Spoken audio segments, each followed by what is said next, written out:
Unbeknownst to us, Michigan pulled off the upset. Mhm. And it was grand. It felt beautiful. I actually had a few tears well up in my eyes. I'm not gonna lie about it. It was Yep. a beautiful thing to see the crowd reaction. People storm the stadium and them still hanging there for like an hour plus afterwards. It looked like a grand old time. Yeah, it looked like a lot of fun. Little bit, very little regrets that I didn't go, but it Yeah, there's regrets there, but like was cool. Watching I it with my was warm in family. my own home. Yeah, exactly. I wasn't freezing, you know. You and Would I have already been went to a cold Indiana game. I can only Yeah, that was kind of what the whole, and I shouldn't have thought this because completely different game and everything like that. But the whole time I'm going, I was freezing during the end of that game. I'm like, I don't want to do that again. So, but yeah, it was awesome, amazing to watch. That was pretty much exactly what everything went right. Nothing went wrong. Like, I mean, obviously they didn't do everything perfectly, but like from just the pure like how the direction of the game went, everything went right. So Son Haskins going off for 5 touchdown runs, yeah, nearly 170 yards. yeah, Basically kept Ohio State off the field, which was key. And you could see that was really part of their game plan was just keep taking what you can get. And then the run game, obviously taking 5-6 yards plus a pop and then getting the occasional breakaways from Blake Corum. AJ Henning had like a 14 or 15-yard run and, getting JJ McCarthy in there with the threat of the run. I think even McNamara ran for almost 10 yards. So I think there's just positives there, and they were just running over Ohio State. Ohio State was not a team that really gave up a bunch in the run game. Most of it was pass game defense concerns. So, yeah. but McNamara was efficient. Again, he had the one forced interception that really took the wind out of my sails. Watching that game, I'm like, oh man, here we go. It was like that was when I was like, all right, because if they'd gone in and scored there, I would have been like, make perfect start. But then it kind of popped Joe the Platt had to speak it into existence. He literally said he's got to take a shot to the end zone here. Yeah, no, I'm like, no, he doesn't. And he did. No, he doesn't. I'm like, that was the don't. microphone in his ear. Yeah, it was that was frustrating, but really that was the only time. The whole first half, I was kind of walking on eggshells because like that was just kind of like, oh my, you're just kind of waiting for the levee to break a little bit there. But they kind of held on, through the first half, and then completely dominated the second half for the most part. Michigan only ran, I think 26 plays in the second half compared to Ohio State's like nearly 50. But Michigan averaged 13 yards per play on offense in the second half, which is you're probably going to win every single time you do that. So, and it was flawless coverage, really, by a lot of that secondary. And then these elite receivers like Wilson, Olave, and Jigba Smith, they were just coming down with everything. Yeah, it could have been worse. That was the thing. Like, if you really think about it, like they converted that 3rd and 19. They converted multiple fourth downs, a couple long third downs. It really, I mean, RJ Moulton dropped an interception towards the end of the half. Like it could have been worse. Like it could have been like a 50-10 game, honestly. Like if everything had broken right, where they don't make some of those receptions and things like that. Mm-hmm. It could have been really bad. So I mean, Michigan thoroughly dominated that game. The only thing that kept Ohio State in it was the receivers, and Stroud made some plays, but I know he has the stats, but without the elite receivers, he would have been mediocre at best. Keeping Travion Henderson, on 3 yards under per carry what he is on the season. I think he was averaging 7.3 yards a carry going into the game. Yeah. We held him at bay at 4.4 yards a carry. Yep. And I think they really, obviously, Michigan coming back out and dominating after being 14-13 at halftime.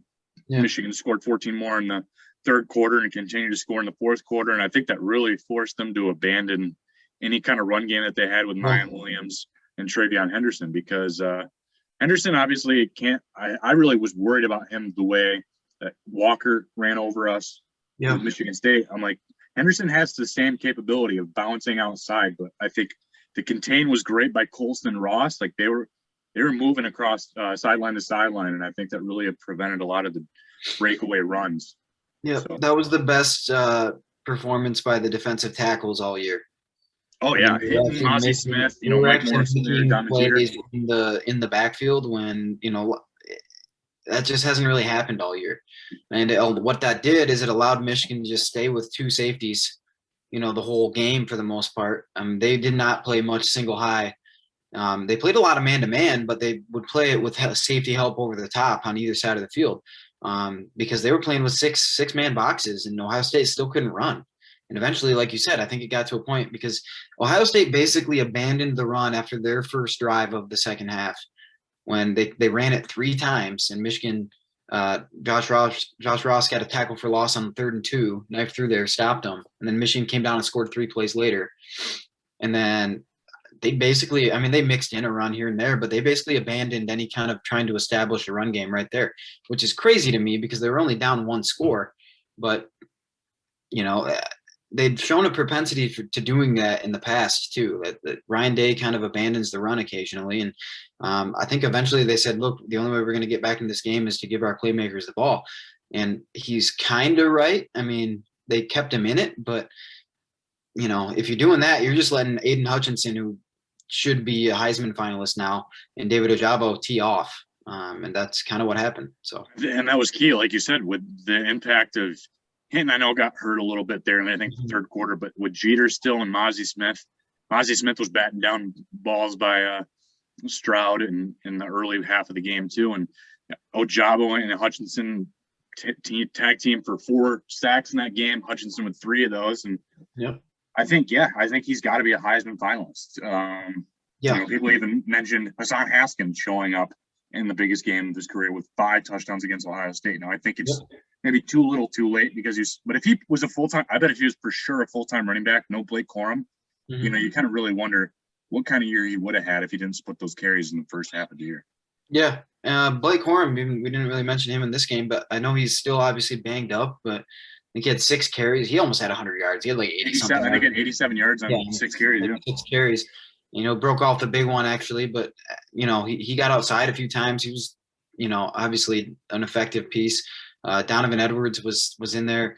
He only probably had one or 2 carries, but but I think they stuck with what worked last week, even against that they discovered against Maryland, is that he's a receiving threat, and they put him out there quite a bit in just the slot. They put him out in the far outside, and I think they just wanted to have that threat in there, so Ohio State was at least prepping for it. The same reason that you put J.J. McCarthy in there, you put the threat of the run in there, even if it's not always going to happen. Right, and then the first touchdown that Michigan scored on their first drive, that was all because of what Edwards did the previous week. Send him in motion and then run it reverse back the other way, and a little Statue of Liberty play. That was all because Ohio State watched what Edwards did last week. So that kind of leads into the coaching standpoint. Josh Gaddis probably his best game. It's hard with coordinators and like play callers and things like that because like sometimes like you had a really good play call and then it just doesn't get executed, right? And then that's it all ends up on the coordinators. It's a coordinator's fault, but it's like, look, that guy was wide open, he didn't even throw him the ball, that type of stuff. But I would say top to bottom, just the plan going in was the best he's had since he's been at Michigan. Always had an answer. When the second drive of the second half, they went for the jugular, you could tell.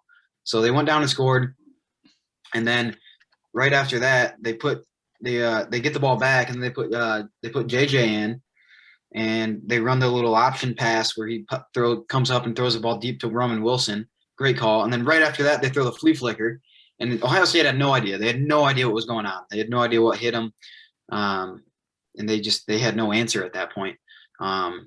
So I think perfect timing, perfect usage of JJ and the different things that he does well. You really can't ask for much more than what he did there. So, what did you think about Harbaugh's comment about Ryan Day? Some people were born on 3rd and think they had a triple. It's kind of true. Think about it. All the crap. Here's the thing, Ryan Day, whatever, but like Ryan, trash talk is good, but I still think Ryan Day is a top tier. I think he's a good coach. I think he's a good coach, but what has he done? Like, he didn't have to build this. Like, Urban Meyer built this. Yeah, he carried on the momentum. He carried the momentum. This isn't something that he built from the ground up, and good for him for continuing what Urban Meyer did, but don't act like you created Ohio State and you have the right to talk about hanging 100 on Michigan and all these different things. Like, if you want to talk, like, you better back it up, and if you don't, then get ready to hear it back the other way, is the way I would look at it. I agree. Harbaugh kind of paused before he said that, and he was thinking about it. He's like, do I say it? But yeah. I think he was just kind of fed up with it. It's like, look, yeah, they talked the whole year. They've talked for 10 years, really. But if you haven't built it, he doesn't have that kind of respect. If you haven't built it up from nothing and dealt with the adversity, it's not that. You never heard him. I know he never beat Urban Meyer, so maybe if he beat him, he would have said something. But like I doubt you would have heard him say that about Urban Meyer from that kind of standpoint, that type of thing, because I think he at least respected that Urban Meyer built something there at Ohio State. I don't think he has any kind of. I mean, what did Ryan Day do? He didn't build anything there. He just continued. It was definitely a big slap comment for sure, and that's why you notice the hesitation. But when you trash talk after a big win like that, where you dominated every facet of that game, it's easy to just let your words hang loose. I still think, Day hasn't built anything, but neither will anybody after them. I think the way college football is these days, it'll just continue to build, and you have to it's your responsibility as the next coach to continue to carry it. Obviously, Ryan Day was 25-0 against Big Ten teams going into that game against Michigan. So it's not like he stopped the momentum. He didn't kill the momentum. What he did do, I don't know, like other Michigan coaches, like Josh Gaddis talked about it too a couple days later, like that Ohio State team is soft. They're like Charmin soft. They were not a tough team, like flat out. We're not. Michigan knew it. They exploited that. I mean, they pushed them around on both lines. Yeah. They have playmakers. They got NFL level talent all over the place, but they are soft. And they did not. I mean, it was like second quarter, and it's like, man, these guys are just avoiding blocks and getting out. Like they were just getting like thrown out of the way. Like, it was bad. And I've never seen that from an Ohio State team. Not in that game, at least. This certainly isn't one of their best teams. I mean, if you really look at least at an all-around and experience level too. I mean, you have a young quarterback, you have a young running back. Both those guys going to be studs in college football for a while, I imagine. But Jackson Jigba, he's going to continue to get better. But you got Olave and Wilson that are headed to the NFL this year, probably first-round draft picks. Yep. Ruckert's going to be probably a top 4-round draft pick when he goes. Mm-hmm. There is just a lot of things that you still have to maintain the momentum, but this is definitely because of the inexperience on this team. Obviously, there's lots of talent, but if inexperience isn't going to hang tough.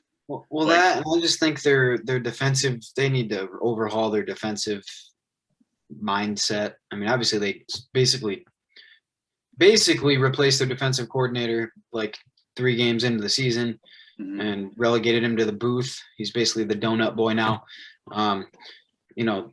But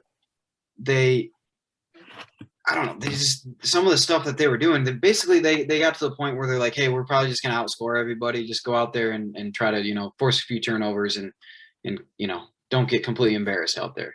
Mm-hmm. And Michigan said, all right, well, we're not going to throw the ball in harm's way. First of all, we're just going to push you around all day long. Good luck trying to stop us. And that was the first team since Oregon that has actually been able to do that. And this is a different Michigan team. I mean, we talked about it. That offensive line is older. We've got some older guys up there. They've got a couple young guys up there still too. Zinter's super young. Keegan, but is Keegan a junior? Keegan's young though. I mean, Keegan's been around, but this is only his second year actually playing. So, they've got some pieces there that'll be coming back and are still ready to go. But we expect Crippen to be really good. Yeah. I mean, there's going to be some retooling there and everything, but this is an offensive line that was probably the first offensive line since Oregon that could go up to Ohio State and say, no, we're just going to shove you around. We're going to put you in a phone booth and we're just going to push you over and over and over again. And that's what we're going to do. And I don't know if there's many teams out there that can really do that. But to me, it just proved, because Ohio State got punched in the mouth and they backed down. I've never seen that in that game. Usually both teams are just swinging the whole time. If they're relatively even in talent, they're swinging all the time. I would even say Ohio State has more talent for sure than Michigan does. Yeah. But they didn't have a good enough plan, and they were soft, and that results in a 2-touchdown loss. And I was talking with RJ, obviously went to the game, but and we mentioned even in our preview of the Ohio State game that crowd had to be there no matter what happened. You know, for the first bit of the game, you're down 2 scores, even that crowd still has to hang in there. And, you know, they started out up fast. I think that put the crowd immediately into it. And the crowd was already hyped. And then even I was worried after that McNamara interception that the crowd maybe dies a little bit. But that crowd, RJ said that crowd was as loud as ever. They never gave up even after that. And I think that was huge. I wonder if this game was played in the Horseshoe, how it turns out. It's just a different environment. Yeah, that was the first time. I was surprised, not necessarily by the crowd. Like, I thought the crowd was going to be good, and obviously, like I said, Michigan came out and like scored right away, and like that juiced everybody up. And then Ohio State dug their own grave on that first drive because he couldn't complete a fair catch on the kickoff, and then snapped the ball off of Stroud's knees on the first play of the scrimmage for them. And that when that snap happened, I'm like, man, they are actually being affected by the moment and by the crowd and by, you know, what's going on. And that kind of surprised me because usually it was Michigan getting affected by those type of things and you know, in the past. And Michigan just, I mean, we've talked about it with multiple people, Ballas, you know, a bunch of different, you know, we've talked about it on here all the time. This team just doesn't really seem like they flinch in the face of adversity. Even that Michigan State game that they lost, like they just didn't play very well, if we're being completely honest. That's the reason that they lost. It wasn't because they backed down. It wasn't because they flinched. It wasn't because they made a bunch of mental mistakes. They just didn't play very well. And you can kind of live with that. But this game, Ohio State they flinched. I mean, they were not ready to play. They were not ready to go and deal with that kind of environment. And they were not ready to deal with the snow, I'll tell you that much. Early on, it was really affecting them. Later, they kind of got used to it, but early on, it was certainly affecting them. Mm-hmm. So, does Michigan continue to push around Iowa in the Big Ten championship game at Lucas Oil this weekend? I mean, I think they win. It's going to look different, though. I mean, because Ohio State is farm boy tough. They actually are. They are a tough team. Yes, they are. But we have more weapons. I think we have more talent than Iowa. Yeah, I think Iowa just seems to keep every game close. No matter what they do, they don't really get blown out. That's because of how they play. Iowa has nothing on offense, though. Like literally nothing. Sounds like Spencer Petras is going to start. He's terrible. He's a statue too. And Iowa's tackles have been turnstiles most of the year too. So this is not a great matchup for Iowa in that regard with Michigan's defensive ends. But I think they'll have a smart game plan to try to, you know, make sure that try to do everything to keep the game close, you know, and then get within a puncher's chance at the end. You know, Iowa's been in this situation before. They've been in this game before. Michigan hasn't. So that's the part that kind of worries me. You know, you don't want a big letdown after, you know, such an emotional win last week when, you know, deservedly you should have celebrated. You know, you deserve to celebrate that win last week. You deserve to kind of relish in that a little bit, but you can't, you know, we can talk about it a little bit if we want to, but like if they can win this game, like they've got a chance now. Like I honestly do. I mean, because they should be playing with all kinds of confidence. They've got an offensive line and defensive line that can play with anybody. Who knows?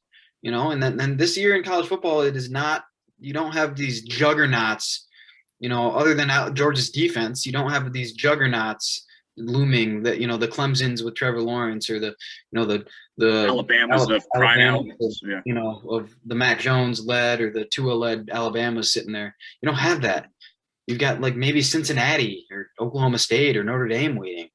And the Alabama team this year is not, you know, what they have been. So yeah, I mean, obviously Bryce Young's still young too. He's going to be in the same draft class as DJ Ugalele, but yeah, Iowa, they hit a rough patch too. In October, they were kind of rough. Yep. Pretty good. I mean, very good in September. And then when the season started, the first 4 or 5 weeks, they were pretty good. And then, you know, they lost who they lose to right before Wisconsin. Then Wisconsin punched them in the mouth in Penn the State. end of October. No, they beat Penn State. Wisconsin punched them in the mouth, but then they lost to somebody that they really probably shouldn't have or something. Well, I know that. So that was the last loss that was Wisconsin 27-7. So it was the game before that. Yeah. But then they beat Northwestern. But again, close game, even against Northwestern. So they lost to Purdue 24-7. Wow. Purdue is notorious for, surprising teams too as well. They had a good year. But then they got smoked by Wisconsin, barely beat Northwestern, barely beat Minnesota. Minnesota's a good team. But they kind of barely beating a 10-point win against Illinois, a 7-point win against Nebraska. Obviously, we played Nebraska pretty close too, but none of those games moved the needle right now to me. Yeah. I mean, even so they gave Iowa a lot of credit at the beginning of the year for beating Indiana because they had Indiana ranked 17th, but I mean, Indiana's terrible, terrible. As we've discovered, Michael Penix has not ever fully recovered from his injury. And they gave him a lot of credit for beating Iowa State by 10, but Iowa State's only 7-5, so they're not very good. Let me see. Iowa State is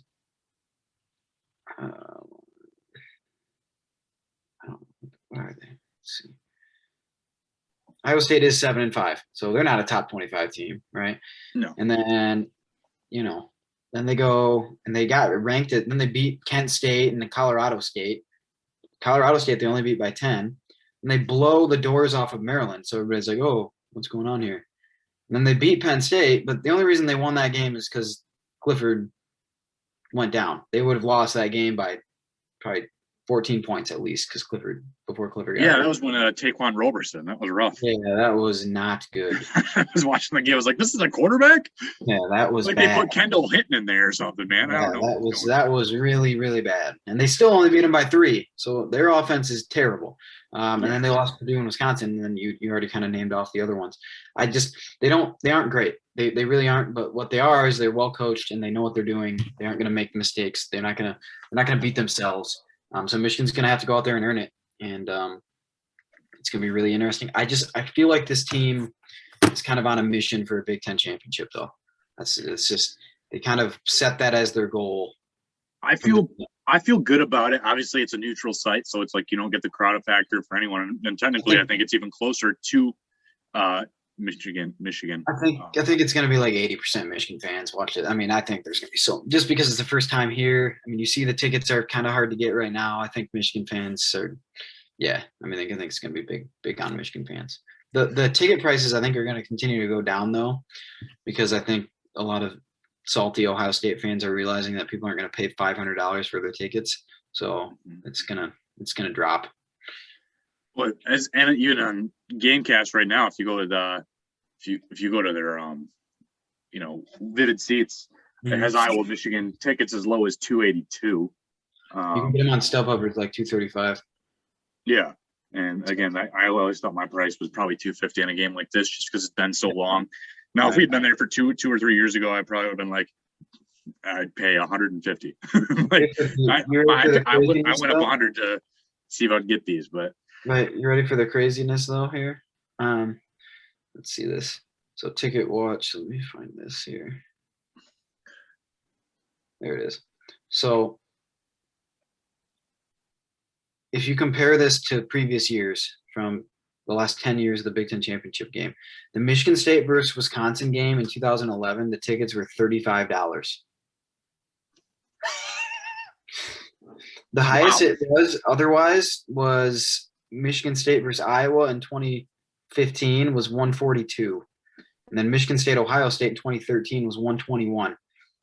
The cheapest tickets on a secondary market at the time this article was, so it's gone down obviously, was $436. Wow. So it's interesting. The Lions tickets aren't significantly more expensive, but they've always been about $120. Yeah. So since I first started getting Lions tickets in about 2014 or 13, they're $125 a piece. So and they're still right around that rate this year when I got them. So it's crazy. I mean, I think what that tells you is that, limited supply, probably an unquenchable demand, because I think Michigan fans just want to go to this thing. And they'll pay a certain amount. I don't know about $500, but Some of them will. Yeah, everyone's got a price. If you feel like it's desperate and it may never get cheaper, some people already quick and got them now, got it over with, because maybe you're in a better financial situation to do so. But I mean, if I had $500 just throw around, I'd probably go. But yeah, for sure. I'm in the same boat. So